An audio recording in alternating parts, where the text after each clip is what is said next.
Hello बच्चों, ठीक हो? तो आज हम क्लासिफिकेशन ऑफ एलिमेंट्स का लेक्चर नंबर 1 पढ़ेंगे in your favourite channel Rajesh Prajapati chemistry classes. तो आज हम क्लासिफिकेशन ऑफ एलिमेंट को डील करते हैं। सबसे पहले हम बात करते हैं आयोनाइजेशन एनर्जी की। आयोनाइजेशन एनर्जी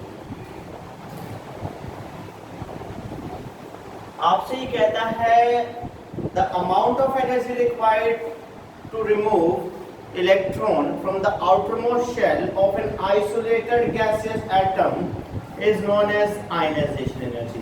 यानी लास्ट शेल से इलेक्ट्रॉन को हटाने के लिए जो एनर्जी लगती है आइसोलेटेड गैसियस एटम की, उसी को हम क्या कहते हैं? आयोनाइजेशन एनर्जी कहते हैं। क्या कहते हैं? Ionisation energy. यानी कि अगर देखा जाए तो हमारे पास सोडियम है, जो हमारे पास है 281, क्योंकि सोडियम का एटॉमिक नंबर 11 है। अब सोडियम क्या करता है? एक इलेक्ट्रॉन लूज कर देगा। सोडियम एक इलेक्ट्रॉन क्या कर देगा? लूज कर देगा। ठीक है, तो सोडियम आयन बनाएगा +1 इलेक्ट्रॉन। तो देखिए क्या हो जाएगा? 2a। क्या हो जाएगा? 2a। यानी कि इस एक इलेक्ट्रॉन को हटाने के लिए, इस एक इलेक्ट्रॉन को हटाने के लिए जितनी एनर्जी हम लगाते हैं, ये एनर्जी चाहिए होती है, उसी को हम क्या कहते हैं? Ionisation energy. उसी को हम क्या कहते हैं? आयोनाइजेशन एनर्जी कहते हैं। ठीक है, अब हम इसके अंदर अगर बात करते हैं तो आयोनाइजेशन एनर्जी का एक मैं बात करता हूं यहाँ पे कुछ ट्रेंड की, तो एक नोट लिख रहा हूं। आयोनाइजेशन एनर्जी जो होता है वो टॉप टू बॉटम,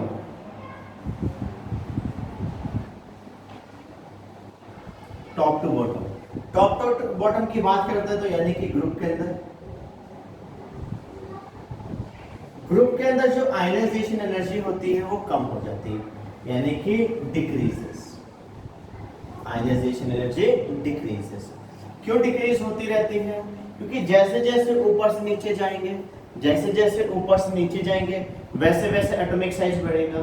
जैसे जैसे एटॉमिक साइज बढ़ेगा वैसे वैसे नंबर ऑफ शेल्स बढ़ेंगे। जैसे जैसे नंबर ऑफ शेल्स बढ़ेंगे उतनी आसानी से इलेक्ट्रॉन को रिमूव किया जा सकता है, क्योंकि जो फोर्स होती है न्यूक्लियस और लास्ट शेल के इलेक्ट्रॉन के बीच की, वो क्या हो जाती है? काफी कम हो जाती है। तो इनके बीच में फोर्स ऑफ अट्रैक्शन कम हो जाएगी। अगर फोर्स ऑफ अट्रैक्शन कम हो जाएगी तो ऑटोमेटिक उस इलेक्ट्रॉन को आसानी से हटा सकते हैं। बात समझ आई? जैसे मैं एक हाइपोथेटिकल एग्जांपल दे रहा हूं आपको, देखिए ध्यान से। जैसे मान लीजिए पहले पीरियड में एक शेल है, फिर 2 शेल है, फिर 3 शेल है, फिर 4 शेल है, फिर थोड़ा सा बड़ा बड़ा बोर्ड बना दो ताकि दूर से दिखाई देता है। मान लीजिए फिर हमारे पास ये 5 शेल है। तो जैसे जैसे हम इसके अंदर बढ़ रहे हैं तो डिस्टेंस है इसका और लास्ट शेल के इलेक्ट्रॉन का, वह क्या होता है? बढ़ता जाता है। वह क्या होता है? बढ़ता जाता है।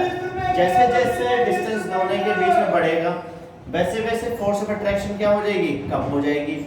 जैसे जैसे फोर्स ऑफ अट्रैक्शन कम हो जाएगी तो उतनी आसानी से हम इलेक्ट्रॉन को क्या कर सकते हैं? रिमूव कर सकते हैं। उतनी आसानी से इलेक्ट्रॉन क्या कर सकते हैं? रिमूव कर सकते हैं। क्लियर बात है? ठीक। अगर हम इसके अंदर अगली बात करते हैं, इसी में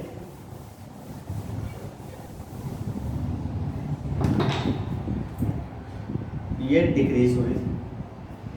अगर हम बात करते हैं आयोनाइजेशन एनर्जी में ही, कि आयोनाइजेशन एनर्जी जो लेफ्ट टू राइट होता है, आप सबको पता ही है लेफ्ट टू राइट, कि ये आपको याद हो गई 10th से चैप्टर रिसेम्बलेंस से आगे में, जैसे Dobereiner law of triads, Newlands law of octaves, तो ये सब मेंडले पीरियोडिक लॉ, ये सारा 10th का ही है, तो वो हिस्सा इसमें नहीं इंक्लूड कर रहे।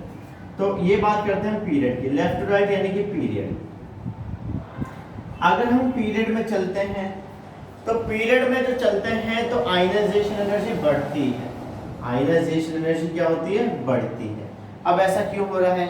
जैसे जैसे हम लेफ्ट के राइट की तरफ चलते जाएंगे वैसे वैसे क्या होता है? जो एटॉमिक साइज होता है वो कम हो जाता है, क्योंकि इफेक्टिव न्यूक्लियर चार्ज बढ़ जाती है। जैसे जैसे हम लेफ्ट टू राइट की तरफ जा रहे हैं एटॉमिक साइज कम हो रहा है। एटॉमिक साइज कम हो रहा है तो इलेक्ट्रॉन और जो न्यूक्लियस के बीच की दूरी है वो क्या है, कम है। जब दूरी कम है यानी कि जब डिस्टेंस कम है तो फोर्स ऑफ अट्रैक्शन क्या हो जाएगा, ज्यादा हो जाएगा। जब फोर्स ऑफ अट्रैक्शन ज्यादा हो जाएगा तो ऑटोमेटिक उस इलेक्ट्रॉन को हटाने के लिए यानी कि हटाने के लिए हमें ज्यादा एनर्जी चाहिए होती। क्लियर बात है।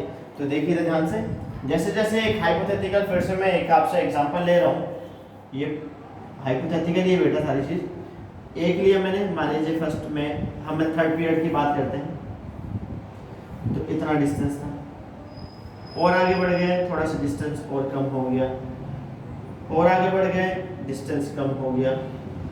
ठीक है, तो जैसे जैसे हम आगे बढ़ते जा रहे हैं वैसे वैसे न्यूक्लियस और इलेक्ट्रॉन के बीच की दूरी क्या होती जा रही है, कम होती जा रही है। दूरी कम होती जाएगी तो यानी कि फोर्स ऑफ अट्रैक्शन क्या होगा, बढ़ जाएगा।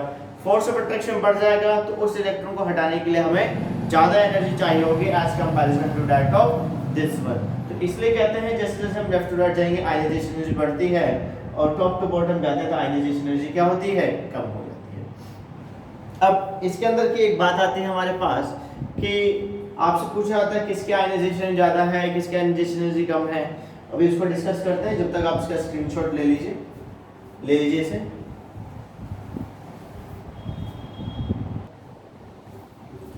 ओके,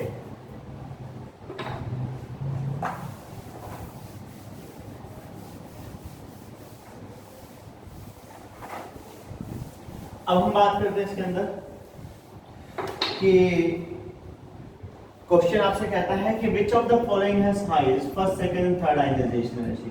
मान लीजिए आपसे कहता है इसके अंदर मैग्नीशियम और एल्युमिनियम, मैग्नीशियम और एल्युमिनियम, इसकी इनमें से first second third ionisation energy किसकी ज्यादा है। फर्स्ट आयनाइजेशन एनर्जी किसकी ज्यादा है, मैग्नीशियम और एल्युमिनियम की। सेकंड आयनाइजेशन एनर्जी किसकी ज्यादा है, आपके पास मैग्नीशियम और एल्युमिनियम की। थर्ड आयनाइजेशन एनर्जी किसकी ज्यादा है, मैग्नीशियम और एल्युमिनियम। ठीक है, तो देखते हैं। तो हम बात करते हैं मैग्नीशियम इधर, magnesium atomic number 12, aluminium atomic number 13। अगर हम इसके इलेक्ट्रॉनिक कॉन्फ़िगरेशन करवाते हैं तो 1s2 2s2 2p6 3s2। अगर हम इधर बात करते हैं इसके अंदर 1s2 2s2 2p6 3s2 3p। आपको पता है फुली फिल्ड ऑर्बिटल और exactly half filled orbital are more stable than others. तो s के अंदर कितने हुए, 2 है फिट। तो इसी वजह से आयनाइजेशन एनर्जी इसकी क्या हो गई, ज्यादा हो गई। यानी कि ionization energy first of magnesium is greater than that of ionization energy first of aluminium. अगर सपोज दैट हम केस में बात करते हैं कि सेकंड आयनाइजेशन एनर्जी की कम में बात करते हैं तो आयनाइजेशन एनर्जी इलेक्ट्रॉन रिमूव करता है, लूज करता है। तो Mg पॉजिटिव Al पॉजिटिव की टर्म में बात करते हैं तो एक एक इलेक्ट्रॉन लास्ट से हटा दीजिए तो 1s2 2s2 2p6 3s2। यहाँ पे बात करते हैं तो 1s2 2s2 2p6 3s2। आपको पता है S में 2 इलेक्ट्रॉन आते हैं, P में 6 आते हैं, D में 10 आते हैं, F में 14 आते हैं। तो यहाँ अगर मैं बात करता हूँ तो S के अंदर 1 इलेक्ट्रॉन है, यहाँ पे S के अंदर 2 इलेक्ट्रॉन है, तो ऑटोमेटिक फुली फिल्ड ये हुआ, ये क्या हो गया, हाफ फिल्ड हो गया। तो ionization energy second of magnesium is less than that of ionization energy second of aluminium. अगर हम फर्दर बात करते हैं इसके अंदर Mg2 positive, last ionization third की बात कर रहे हैं, यहाँ पे Al2 पॉजिटिव। तो देखते ही पता चल गया होगा वैसे आप सबको। तो 1s2 2s2 2p6। अगर मैं यहाँ पे बात करता हूँ तो 1s2 2s2 2p6 तो ये फुली फिल्ड है, इसलिए इसकी आयनाइजेशन एनर्जी क्या हो जाएगी हमारे पास, ionization third of magnesium is greater than that of ionization third of aluminium. समझ आ रही मेरी बात? हाँ या क्लियर? तो आपसे ये कहता है कि किसकी आयनाइजेशन ज़्यादा है इनमें से। तो आयनाइजेशन एनर्जी के टर्म में अगर हम बात कर रहे थे तो मैंने पहले इलेक्ट्रॉनिक कॉन्फ़िगरेशन कर दी। थोड़ी सी प्रॉब्लम आप सबको इलेक्ट्रॉनिक कॉन्फ़िगरेशन में हो सकती है, इसके लिए चैप्टर 2 के लास्ट हिस्से को यानी कि इलेक्ट्रॉनिक कॉन्फ़िगरेशन वाले हिस्से को जरूर देखिएगा।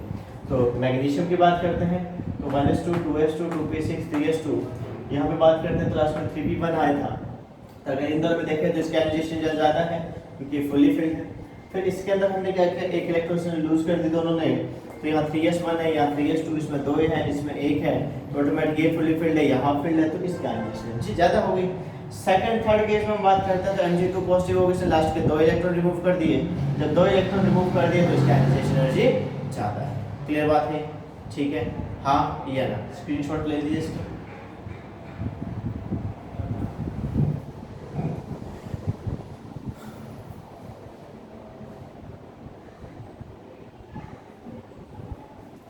तो फर्दर बात करते हैं, इसके अंदर एक क्वेश्चन मैं आपके पास पुट कर रहा हूं।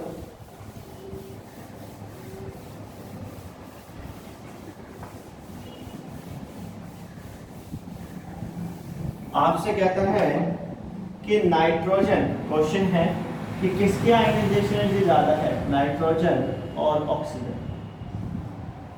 किसकी आयनाइजेशन ज्यादा है, नाइट्रोजन और ऑक्सीजन। तो अगर हम बात करते हैं इसके अंदर नाइट्रोजन या ऑक्सीजन, तो नाइट्रोजन का एटॉमिक नंबर 7, ऑक्सीजन का एटॉमिक नंबर 8। तो आगे फर्दर बात करते हैं तो यहाँ पे आ जाएगा 1s2 2s2 2p3। यहाँ पे हम बात करते हैं तो 1s2 2s2 2p4। अब देखा जाए तो p क्या हुआ, हाफ फिल्ड, 1 2 3। p के अंदर हम बात करते हैं ये 2s2 है, 1 2 3 4।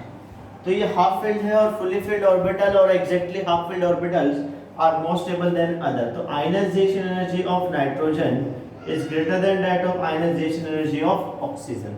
क्लियर बात है?